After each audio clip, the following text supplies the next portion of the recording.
तमाम तारीफ़ें अल्लाह के लिए हैं, जो हमारे दिलों के भेदों को जानते हैं, जो हमें मार्गदर्शन देते हैं और हमारी रक्षा करते हैं।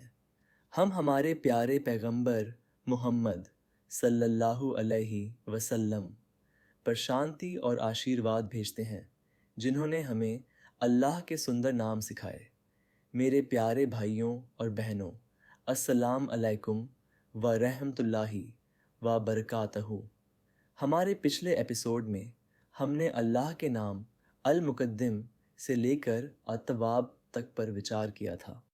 अल्लाह के नामों को सीखने का गहरा महत्व है, जो हमारे विश्वास, हमारी आशा और अल्लाह के साथ हमारे रिश्ते को आकार देते हैं। आज एपिसोड 9 में हम अल्लाह के अगले 10 सुंदर नामों के साथ अपनी यात्रा जारी रखेंगे। अल मुंतकिम से लेकर अल मानी तक ये नाम प्रकट करते हैं कि कैसे अल्लाह ब्रह्मांडीय न्याय बनाए रखते हैं, जबकि अपनी रचना पर क्षमा की वर्षा करते हैं। कैसे वह हर चीज़ के मालिक हैं, फिर भी अपने सेवकों को समृद्ध करते हैं, और कैसे उनकी महिमा उनके परोपकार के साथ पूरी तरह से संतुलित है। 81 अल मुंतकिम, बदला लेने वाला। अल मुंतकिम वह है जो लगातार जुल्म और अत्याचार करने वालों से उचित प्रतिशोध लेता है, पूर्ण न्याय स्थापित करता है। यह नाम हमें याद दिलाता है कि अल्लाह ही वह है जो समय आने पर अत्याचारियों को दंडित करता है और कोई भी अन्याय अनसुना नहीं होता।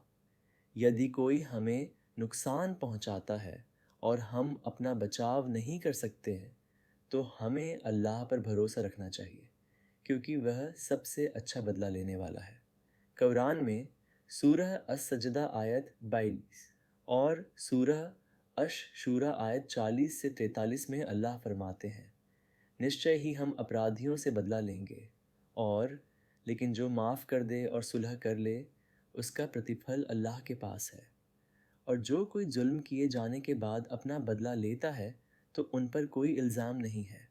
इल्ज़ाम तो केवल उन पर है जो लोगों पर जुल्म करते हैं और धरती पर बिना किसी अधिकार के अत्याचार करते हैं। उन्हीं के लिए दर्दनाक सज़ा होगी, और जो सब्र करे और माफ़ कर दे, बेशक यह दृढ़ संकल्प के मामलों में से है। और जिसे अल्लाह गुमराह कर दे, तो उसके लिए उसके बाद कोई संरक्षक नहीं है।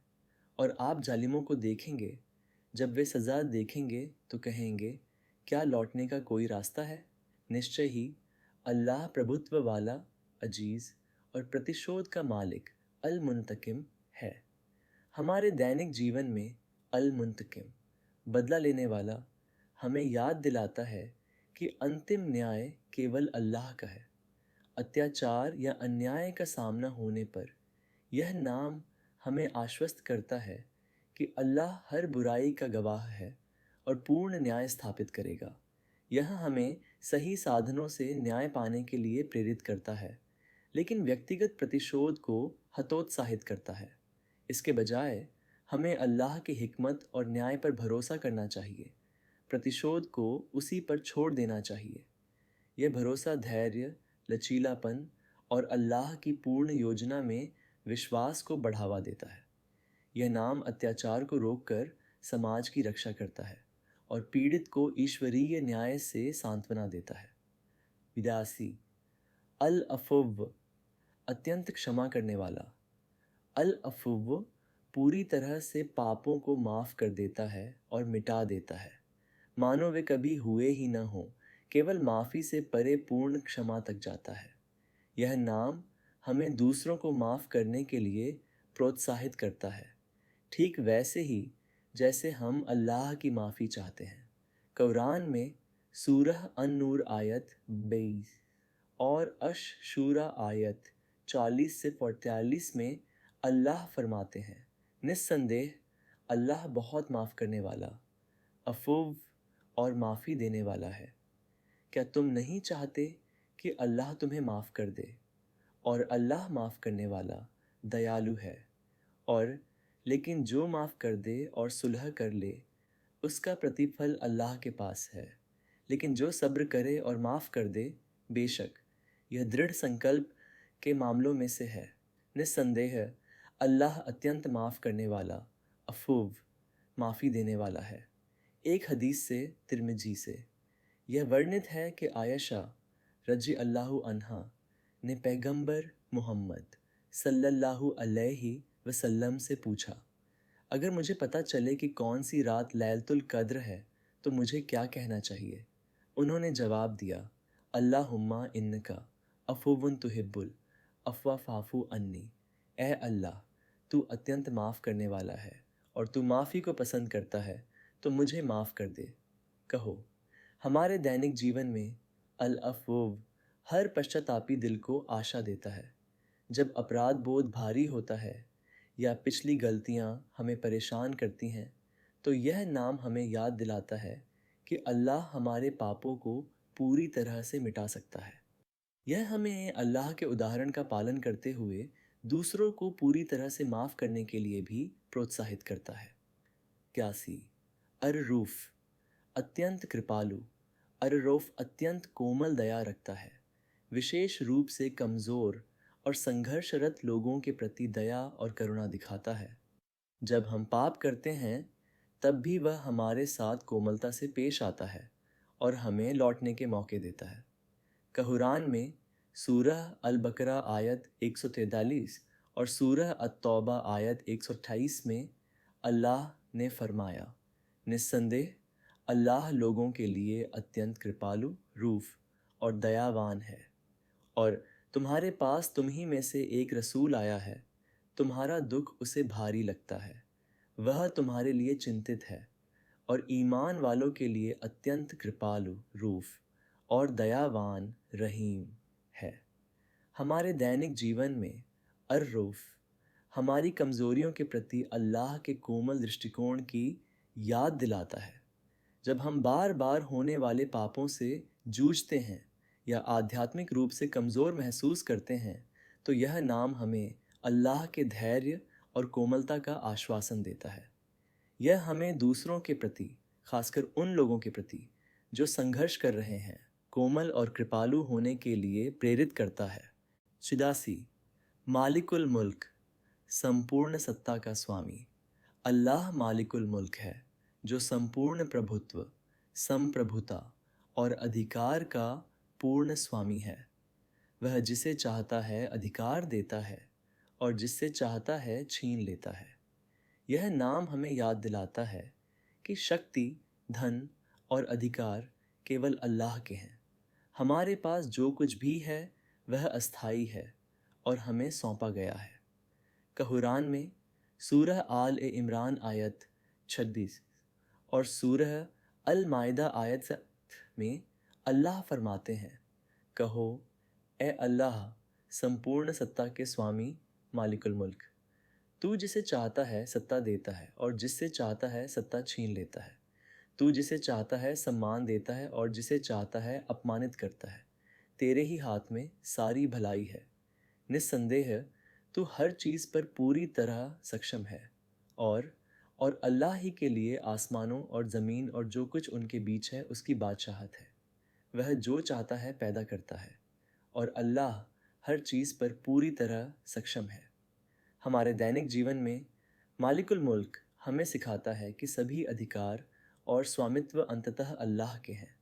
चाहे हम नेतृत्व के पदों पर हों या शक्तिहीन महसूस करते हों, यह नाम हमें याद दिलाता है कि सच्ची शक्ति अल्लाह से आती है। यह अधिकार में विनम्रता और जब हमारे पास इसकी कमी हो तो धैर्य रखने के लिए प्रोत्साहित करता है। हम केवल न्यासी हैं, अल्लाह ने हमें जो दिया है उसके अंतिम मालिक नहीं। 85 जुल जलाली वल इकराम, ऐश्वर्य और उदारता का स्वामी। यह शानदार नाम अल्लाह की अत्यधिक महिमा, जलाल, को उनकी उदारता और सम्मान, इकराम, के साथ जोड़ता है, जो विस्मयकारी भव्यता और प्रेमपूर्ण उदारता के बीच एक आदर्श संतुलन दर्शाता है। यह हमें अल्लाह की महिमा का बखान करने और हमेशा उनसे उनके एहसान मांगने के लिए सिखाता है। कुरान में सूरह अर-रहमान आयत 27 में कहा गया है, और तुम्हारे रब का चेहरा ऐश्वर्य और उदारता का स्वामी जुल जलाली वल इकराम बाकी रहेगा। पैगंबर मोहम्मद सल्लल्लाहु अलैहि वसल्लम अक्सर पढ़ते थे, सुबहान अल्लाह जिल जलाली वल इकराम। अल्लाह की महिमा हो, ऐश्वर्य और उदारता के स्वामी। और उन्होंने कहा, या जल जलाली वल इकराम, ए ऐश्वर्य और उदारता के स्वामी, कहने से चिपके रहो। हमारे दैनिक जीवन में यह नाम हमें अल्लाह के पास उनकी महिमा के प्रति श्रद्धा और उनकी उदारता में आशा दोनों के साथ आने की शिक्षा देता है। यह हमारी इबादत को डर और आशा, विस्मय और प्रेम के बीच संतुलित करता है। हमारी दैनिक नमाज़ों और दुआओं में हमें अल्लाह की भव्यता और उनकी दया दोनों को याद रखना चाहिए। सच्ची इबादत गहरे सम्मान को अल्लाह के परोपकार में आत्मविश्वासी आशा के साथ जोड़ती है। 86 अल मुक़सित, न्याय करने वाला। अल मुक़सित पूर्ण न्याय और निष्पक्षता स्थापित करता है। यह सुनिश्चित करता है कि हर आत्मा को बिना किसी जुल्म या पक्षपात के ठीक वही मिले जो वह लायक है। यह नाम हमें अपने व्यवहार में निष्पक्ष रहने की याद दिलाता है, परिवार, दोस्तों और यहाँ तक कि अजनबियों के साथ भी। कुरान सूरह अर रहमान आयत 8 में कहता है, और वजन को न्याय के साथ स्थापित करो और तुला में कमी न करो। और सूरह अन-नहल आयत 90 और सूरह अल मायदा आयत 45 में निस्संदेह अल्लाह न्याय और अच्छा आचरण और रिश्तेदारों को मदद देने का आदेश देता है और अश्लीलता और बुरे आचरण और अत्याचार से मना करता है। वह तुम्हें नसीहत देता है ताकि तुम याद रखो, और यदि तुम फैसला करो तो उनके बीच न्याय के साथ फैसला करो। निस्संदेह अल्लाह न्याय करने वालों अल मुक़सितीन से प्यार करता है। आगे सूरह अस-सजदा आयत 24 और 25 में, और हमने उनमें से कुछ को नेता बनाया जो हमारे आदेश से मार्गदर्शन करते थे जब वे सब्र करते थे और हमारी आयतों पर निश्चित थे। निस्संदेह तुम्हारा रब क़यामत के दिन उनके बीच उस चीज़ के बारे में फ़ैसला करेगा जिस पर वे मतभेद करते थे। हमारे दैनिक जीवन में अल मुक़सित हमें अपने सभी व्यवहारों में न्याय संगत होने के लिए प्रेरित करता है। व्यापार में, पारिवारिक संबंधों में और सामुदायिक बातचीत में जब हम अन्याय का सामना करते हैं तो यह नाम हमें आश्वस्त करता है कि अंतिम न्याय अल्लाह का है। यह हमें न्याय के लिए खड़े होने के लिए प्रोत्साहित करता है, भले ही यह मुश्किल हो। 87 अल जामी, एकत्र करने वाला। अल जामी बिखरी हुई चीज़ों को एक साथ लाता है, अलग हुए लोगों को एकजुट करता है और अंतिम हिसाब के लिए सभी रचना को इकट्ठा करेगा। कुरान सूरह आल ए इमरान आयत 9 में, ए हमारे रब, निस्संदेह तू लोगों को एक ऐसे दिन के लिए इकट्ठा जामी करेगा जिसके बारे में कोई संदेह नहीं है। निस्संदेह अल्लाह अपना वादा नहीं तोड़ता। और सूरह अन-निसा आयत 41 में अल्लाह फरमाते हैं, निस्संदेह अल्लाह मुनाफिकों और काफिरों को एक साथ जहन्नम में इकट्ठा करेगा। सूरह अल-अनाम आयत 22 में, और याद करो ए मोहम्मद, वह दिन जब हम उन सबको एक साथ इकट्ठा करेंगे, फिर हम उनसे कहेंगे, जिन्होंने अल्लाह के साथ दूसरों को जोड़ा, तुम्हारे वे साझेदार कहाँ हैं जिनका तुम दावा करते थे। हमारे दैनिक जीवन में अल जामी हमें याद दिलाता है कि सभी बिखरे हुए मामलों को एक साथ लाया जाएगा और सुलझाया जाएगा। जब परिवार बांट जाते हैं, जब समुदाय टूट जाते हैं, या जब हम आध्यात्मिक रूप से बिखरा हुआ महसूस करते हैं, तो यह नाम आशा देता है कि अल्लाह एकजुट और बहाल कर सकता है। यह हमें एकता और सुलह का साधन बनने के लिए प्रोत्साहित करता है। जैसे अल्लाह इकट्ठा करता है, हमें भी लोगों को भलाई में एक साथ लाने के लिए काम करना चाहिए। 88 अलगनी, पूर्णतः समृद्ध। अलगनी पूरी तरह से आत्मनिर्भर है, उसे रचना से किसी चीज़ की ज़रूरत नहीं है, जबकि सारी रचना पूरी तरह से उस पर निर्भर करती है। हमारे विपरीत अल्लाह को भोजन, धन या मदद की ज़रूरत नहीं है। हम ज़रूरतमंद हैं, हर चीज़ के लिए उस पर निर्भर हैं। सूरह अल अंकबूत आयत 6 में अल्लाह फरमाते हैं, और जो कोई प्रयास करता है वह केवल अपने फ़ायदे के लिए ही प्रयास करता है। निस्संदेह अल्लाह दुनिया के लिए ज़रूरत से आज़ाद गनी है। और सूरह फातिर आयत 15 में अल्लाह फरमाते हैं, ए मानव जाति, तुम अल्लाह के मोहताज हो जबकि अल्लाह ज़रूरत से आज़ाद अलगनी प्रशंसा के योग्य है। एक कहुदसी हदीस में अल्लाह फरमाते हैं, ए मेरे बंदो, यदि तुम में से पहले और अंतिम तुम में से इंसान और जिन्न एक ही जगह पर खड़े होकर मुझसे एक अनुरोध करें, और यदि मैं हर किसी को वह दे दूं जो उसने अनुरोध किया, तो भी मेरे पास जो कुछ है उसमें कोई कमी नहीं आएगी, उतनी भी नहीं जितनी एक सुई को समुद्र में डालने से होती है। हमारे दैनिक जीवन में अलगनी हमें सिखाता है कि हमारी इबादत और आज्ञाकारिता से अल्लाह को फ़ायदा नहीं होता, वे हमें फ़ायदा पहुंचाते हैं। यह नाम विनम्रता और कृतज्ञता पैदा करता है, जबकि हमें यह महसूस करने से आज़ाद करता है कि हमें अपने कर्मों से अल्लाह के प्यार को कमाना होगा। यह संतोष को भी प्रेरित करता है, यह जानते हुए कि जिस पर हम निर्भर हैं उसके पास किसी चीज़ की कमी नहीं है।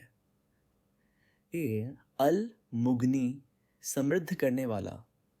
अल मुगनी दूसरों को आत्मनिर्भर और समृद्ध बनाता है, अपेक्षा से परे बहुतायत प्रदान करता है और ज़रूरतों को पूरा करता है।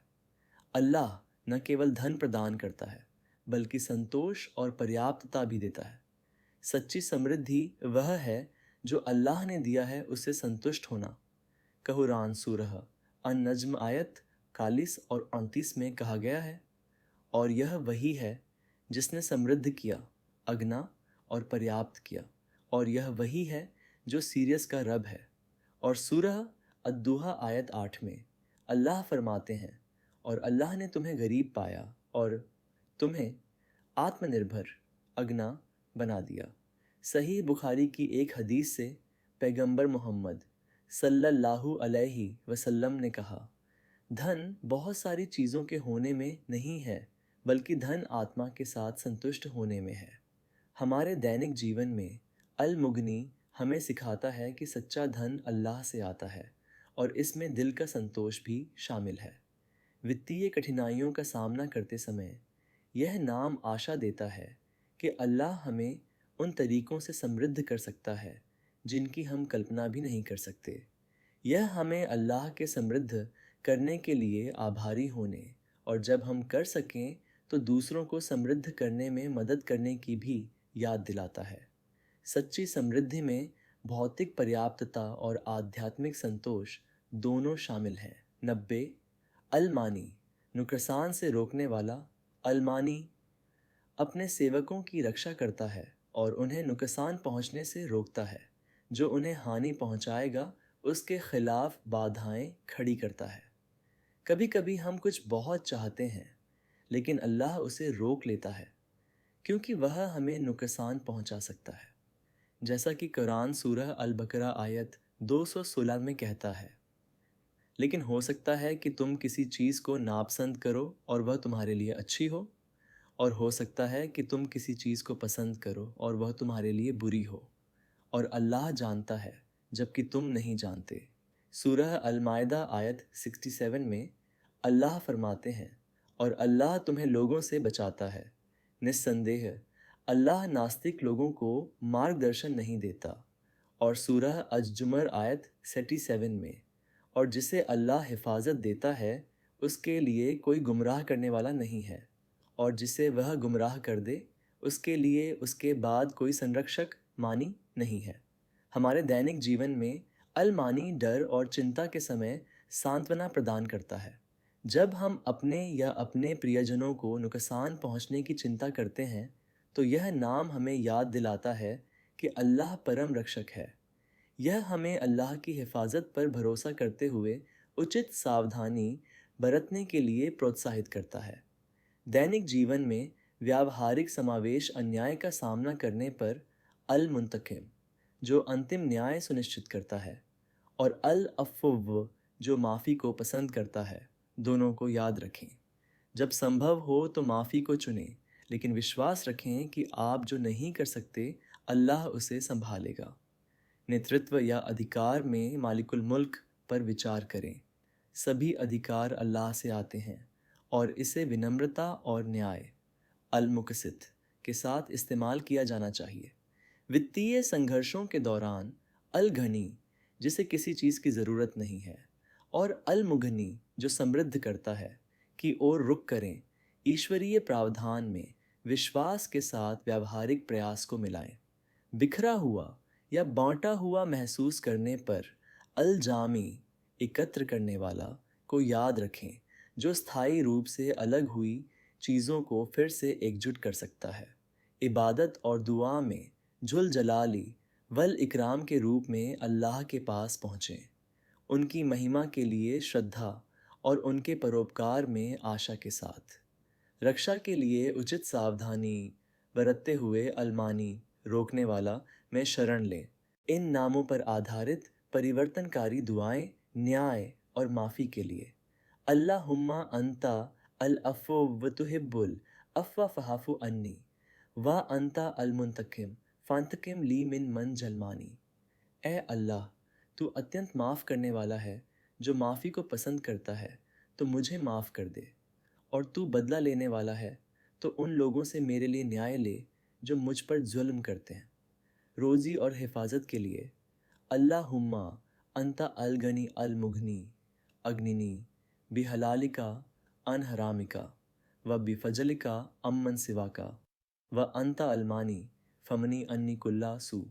ए अल्लाह, तू समृद्ध है, समृद्ध करने वाला है, मुझे हराम के बजाय हलाल से और दूसरों पर निर्भरता के बजाय अपने फजल से समृद्ध कर। और तू रोकने वाला है, तो मुझसे हर नुकसान को रोक दे। महिमा और परोपकार के लिए सुब्हान अल्लाह जिल जलाली वल इकराम अल्लाहुम्मा आतिनी मिन फजलिका व रहमतिका फ़ा इन्नहु ला यमली कुहा। उचित सावधानी बरतते हुए अल्लाह की हिफाजत पर निर्भरता को प्रोत्साहित करता है। इन नामों का हमारे दैनिक जीवन पर व्यावहारिक प्रभाव बहुत बड़ा है। वे प्रदान करते हैं अन्याय में सांत्वना अल मुंतकिम और अल मुक़सित के माध्यम से, पाप में आशा अल अफ़्व और अल रूफ़ के माध्यम से, नेतृत्व में परिप्रेक्ष्य मालिकुल मुल्क के माध्यम से, इबादत में संतुलन जुल जलाली वल इकराम के माध्यम से, प्रावधान में संतोष अल गनी और अल मुगनी के माध्यम से, हिफाजत में सुरक्षा अल मानी के माध्यम से, विभाजन में एकता अल जामी के माध्यम से। आइए हम इन नामों को आत्मसात करने का प्रयास करें, उन्हें हमारे चरित्र को बदलने और अल्लाह के साथ हमारे रिश्ते को गहरा करने दें। अल्लाह करे कि हम उनके न्याय को अपनी निष्पक्षता में, उनकी दया को अपनी माफ़ी में, उनकी उदारता को अपने दान में और उनकी हिफाजत को दूसरों के प्रति अपनी देखभाल में प्रतिबिंबित करें। पैगंबर मोहम्मद सल्लल्लाहु अलैहि वसल्लम हमें याद दिलाते हैं, दूसरों पर दया करो और तुम पर दया की जाएगी। दूसरों को माफ़ करो और अल्लाह तुम्हें माफ़ कर देगा। अल्लाह हमें उन लोगों में शामिल करे जो वास्तव में उसे उसके सुंदर नामों से जानते हैं और उनके मार्गदर्शन के अनुसार जीवन जीते हैं। आमीन। अगर इस वीडियो ने आपको अल्लाह के करीब महसूस करने में मदद की, तो लाइक, शेयर और हमारे चैनल को सब्सक्राइब करना न भूलें। अगले एपिसोड 10 के लिए बने रहें, जहां हम अल्लाह के अंतिम नामों को कवर करेंगे।